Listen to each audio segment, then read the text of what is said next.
যে বাবা তোমার অভিনয় অন্যরকম একটা ভিলেন আমরা দেখছি। কোরবানি ঈদ আসছে, এখন অ্যানাউন্স করতে চাই না।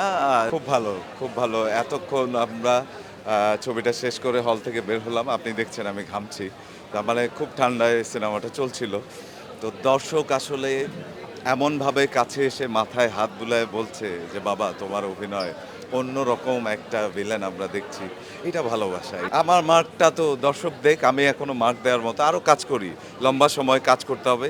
মার্ক দেওয়া যাবে। অনেক বছর পরে আমাদের আবার দেখা হবে। তখন আপনি জিজ্ঞেস করবেন যে আমি আপনার কাছে মার্ক দিতে শুনতে চেয়েছিলাম অ্যাজ এ পারফর্মার। তখন না হয় মার্ক করা যাবে, কিন্তু সামনে অনেক ভালো কাজ করতে হবে।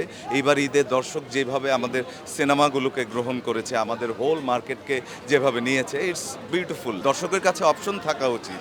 আর আমাদের ইনভেস্টরদের জানা উচিত এখানে দর্শকের ইনভলভমেন্ট আছে, সিনেমা আছে। সো আমাদের আরও সিনেপ্লেক্স দরকার। সেই সব বিষয়ে আসলে রাষ্ট্রযন্ত্র থেকে প্রাইভেট সেক্টর প্রত্যেকেরই আসলে আগায় আসা উচিত। এখনো সিনেমা জগতে কি ধরনের প্রতিবন্ধকতা আছে বলে আপনি মনে করেন?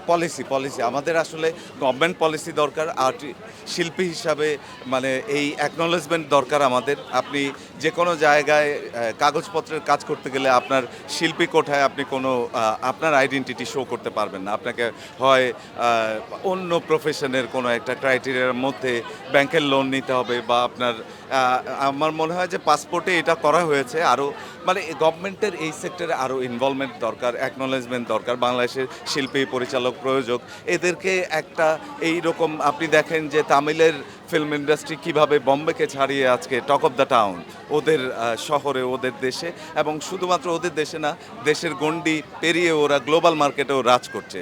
তার মানে আপনি যখন আমাদেরকে প্রমোট করবেন, আমাদের পেছনে থাকবেন, সেটা সরকারি বেসরকারি সমস্ত সেক্টর, তখন আমাদের সিনেমা গ্লোবাল মার্কেটে আসলে আমাদের পতাকা নিয়ে দাঁড়াতে পারবে। আর সেটার জন্য আপনাদের সহযোগিতাও দরকার।